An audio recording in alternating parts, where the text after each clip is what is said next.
Sevginin değerini vaxtında bilmedim.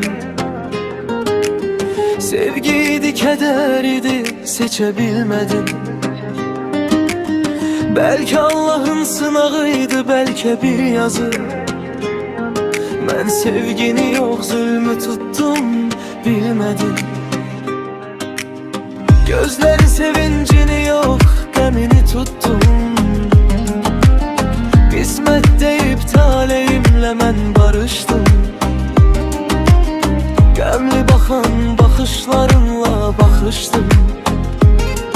Ama həsretinle vallah barışmıram ben. Bir güzelin gözlerinin xəstəsiyəm mən. Her gözelde seni gezen bir deliyəm mən.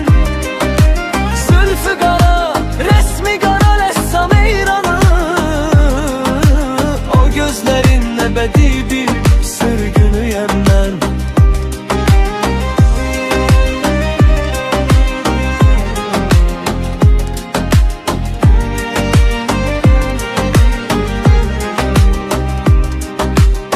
Kəlmələrin çıxmır yadda, göz önümdədir.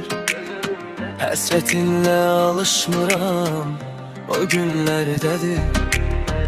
O günlərə dönə bilsəm, baxışlarına baxmaq üçün nələr verməzdim bu ömürdə. Payızının incə yağışları, gizli baxışlar. Geri dönsün evvelki tek sevgi dolu bakışlar. Hayatta her istek varmış, ötmeri bir his.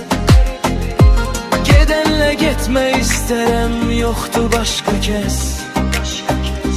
Gedenle gitme isterem, kalanla kalmak. Bir anlık kaydıp sene kavuşmak. Bir güzelin gözlerinin xəstəsiyəm mən. Her gözelde seni gezen bir deliyəm mən. Zülfü qara, resmi qara, ressam heyranı. O gözlerin ebedi bir sürgünüyəm mən. Sürgünüyəm.